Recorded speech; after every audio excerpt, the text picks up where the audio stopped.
राधे राधे दोस्तों, आज हम आपके लिए कहानी लेकर के आए हैं मॉडर्न और गंवार बहू का पहला बच्चा। क्या विनीत जी, आपने शादी कर ली और हमें बताया भी नहीं? ये बात माँ जी को पता चलेगी तो आपको घर में भी नहीं घुसने देंगे। अब आप फोन काटो, तब तक मैं कुछ सोचती हूँ कि आगे क्या करना है। विनीत ने मिताली से प्रार्थना करते हुए कहा, भाभी प्लीज आपका ही सहारा है, आप ही माँ को मना सकती हैं। मैं थोड़ी ही देर में शाइना के साथ घर पहुँचने वाला हूँ, तब तक आप देखो आपको क्या करना है। मिताली सोच में पड़ गई कि मॉडर्न बहू के घर में आने की खबर सुनकर उसकी सास शीला क्या तांडव करेगी। वह शीला के पास गई और बोली, माँ जी कब तक टीवी देखती रहोगी? बहू, मैं भाग्य लक्ष्मी देख रही हूँ। माँ जी इसमें क्या देखती हो? माँ जी इसमें क्या देखती हो? कभी कभी मैं सोचती हूँ कि कभी हमारे घर में भी अनुष्का जैसी बहू आ गई तो आपका टीवी देखना छूट जाएगा। अरे मॉडर्न बहू आई तो क्या हुआ, तुम गंवार और वो मॉडर्न, खूब मजा आएगा। ठीक है तो स्वागत की तैयारी करो, देवर जी अभी मॉडर्न बहू लेकर आ रहे हैं, अभी अभी फोन आया है उनका।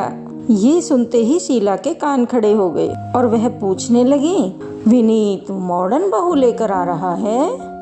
आने तो दो, घर में घुसने से पहले टांगे न तोड़ दी तो मेरा नाम शीला नहीं।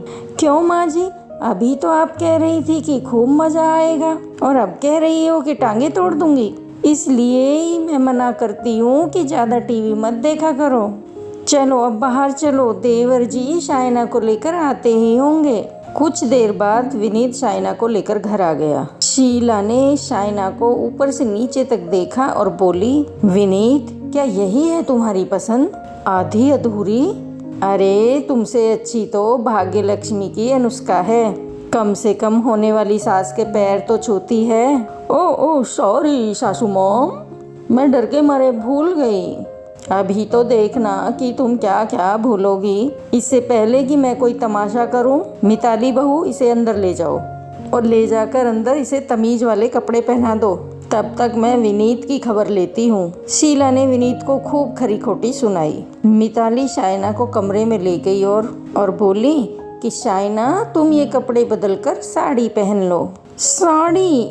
ओह नो नेवर दीदी, मुझे नहीं पहननी साड़ी। जानती हो साड़ी पहनकर गंवारों वाला लुक आता है, जस्ट लाइक यू। ये सुनकर मिताली को गुस्सा आया, मगर वह कुछ नहीं बोली और वह चुपचाप अपने कमरे में चली गई। शाइना ने घर में आते ही मिताली को नीचा दिखाना शुरू कर दिया, मगर सीधी साधी मिताली कभी कुछ नहीं कहती। एक दिन मिताली को पता चला कि वह माँ बनने वाली है।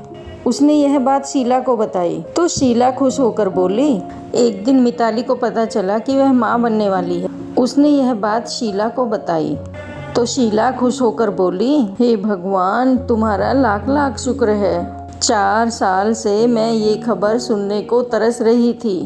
अब घर में खुशियाँ ही खुशियाँ होंगी। अब बस शाइना की गोद और भर जाए, फिर राम जी चाहे मुझे उठा ले। माँ जी मैंने देखा था कि वो शाइना ना उल्टियाँ कर रही हैं, वह डॉक्टर के पास गई है। क्या पता कि कोई खुशखबरी हो। इतनी देर में विनीत और शाइना भी आ गए। शाइना बोली, सासू मॉम मैं प्रेग्नेंट हूँ और डॉक्टर ने मुझे फुल बेड रेस्ट के लिए कहा है। अरे बहू मिताली बहू भी माँ बनने वाली है, क्या तुम दोनों बेड रेस्ट पर रहोगी? माँ जी हमारे गांव में कहते हैं कि काम करने से बच्चा पैदा करने में आसानी होती है, नहीं तो ऑपरेशन की नौबत आ जाती है, इसलिए मुझे बेड रेस्ट नहीं चाहिए। दीदी ये गंवार लोगों की सोच है, अगर बेड रेस्ट नहीं मिलेगा तो प्रेगनेंसी में कॉम्प्लिकेशन आ सकते हैं। मेरा पहला बच्चा है इसलिए मैं तो कोई रिस्क नहीं ले सकती। हाँ। दिन गुजरने लगे। एक दिन शाइना ने कहा, सासू मॉम फ्रिज में फ्रूट्स नहीं हैं, मैं क्या खाऊं? भूख के मारे मेरा बेबी टमी में किक कर रहा है।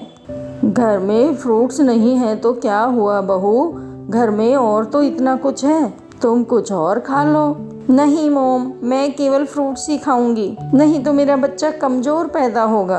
अरे बहू, कुछ नहीं होगा। मिताली बहू को तो देखो, जैसे पहले खाती थी वैसे ही अब खाती है, और ऊपर से घर का सारा काम भी करती है। सासू मोम, आप तो मुझे टॉर्चर कर रही हैं। खाने को भी नहीं और काम भी करो। मैं मायके जा रही हूँ। आपको तो केवल अपनी गवार बहू ही पसंद है। अरे अरे बहू, ये तुम क्या कह रही हो भला? मेरे लिए तो तुम दोनों ही बराबर हो। ठहरो, मैं अभी फल मंगाती हूँ, तुम खाकर आराम करो। हाँ तो ठीक है मोम, नारियल और संतरे भी मंगा देना, उससे बच्चा गोरा होगा। क्या भला ऐसा भी होता है? मैंने तो तुम्हारे मुंह से पहली बार सुना है कि नारियल और संतरे खाने से बच्चा गोरा होता है। शीला ने अपनी दोनों बहुओं के लिए फल मंगा दिए और मिताली से कहा, मिताली तुम तो गुड़ गोबर हो, कुछ नहीं जानती। पता है, शाइना ने बताया है कि नारियल और संतरे खाने से बच्चा गोरा पैदा होता है। तुम भी खाया करो, वरना तुम्हारा बच्चा काला पैदा होगा और शाइना का गोरा। मिताली हंसते हुए बोली, माँ जी, अगर ऐसा हो तो वेस्ट इंडीज वाले काले ना होते। 9 महीने पूरे हो गए और एक दिन मिताली ने चांद से बेटे को जन्म दिया, लेकिन ज़्यादा पौष्टिक खाना खाने की वजह से शाइना के बच्चे का वजन बहुत ज़्यादा बढ़ गया, जिसकी वजह से शाइना ने ऑपरेशन से एक बेटी को जन्म दिया। मिताली का बेटा जितना गोरा और सुंदर था, शाइना की बेटी उतनी ही काली और मोटी थी। क्या ये मेरी बेटी है, इतनी मोटी और काली? नहीं, ये मेरी बेटी नहीं हो सकती। बहू, रंग ही तो काला है, बाकी इसके नाक नक्श तो तुम पर ही गए हैं। इसका मतलब मेरा नारियल और संतरा खाना बेकार गया। जब उसने मिताली के बेटे को देखा तो उसे बहुत जलन हुई और वह सोचने लगी कि इस गंवार ने तो न ही कुछ खाया और ना बेड रेस्ट किया, और फिर भी इसने इतने सुंदर बेटे को नॉर्मल जन्म दिया और मेरा ऑपरेशन हुआ और साथ में ऐसी बेटी। एक दिन मिताली ने गुड़िया के रोने की आवाज़ सुनी। वह शाइना के पास गई और बोली, शाइना, गुड़िया बहुत रो रही है, लाओ इसे मुझे दे दो। दीदी, गुड़िया को लेने से पहले हाथ सैनिटाइज कर लो। क्या अपनी गुड़िया को लेने से पहले हाथ सैनिटाइज करने होंगे? मिताली यूं ही वापस चली गई। धीरे धीरे गुड़िया 1 साल की हो गई। शाइना, गुड़िया 1 साल की हो गई है, अब इसे डब्बे के दूध के अलावा खिचड़ी दलिया भी खिलाया करो। जानती हो, बोतल का दूध पीने से पेट में इन्फेक्शन हो जाता है। और हाँ, इसको ना उपटन लगाया करो, इससे गुड़िया का रंग साफ हो जाएगा। दीदी, आपको क्या लगता है कि मैं अपनी बेटी का ख्याल नहीं रखती? तुम्हारा बेटा सुंदर है ना, इसलिए तुम आकर मुझे जलाती हो। शाइना, तुम मुझे इतना गलत क्यों समझती हो? और एक दिन गुड़िया की तबीयत बहुत खराब हो गई, उसका पेट फूलने लगा। अस्पताल में भर्ती करने की नौबत आ गई। लगता है आप इसे बहुत अधिक मात्रा में डब्बे वाला दूध पिलाती हैं। लगता है बच्चे की आंतों में सूखा दूध जम गया है, जिससे इसका पेट साफ नहीं होता है।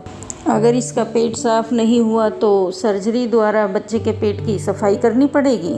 नहीं नहीं डॉक्टर साहब, इतनी छोटी बच्ची की सर्जरी? नहीं, सब मेरी ही गलती है। दीदी ने तो मुझे कई बार डब्बे वाला दूध पिलाने को मना किया था, परंतु मैंने उन्हें गंवार समझकर उनकी बात नहीं मानी।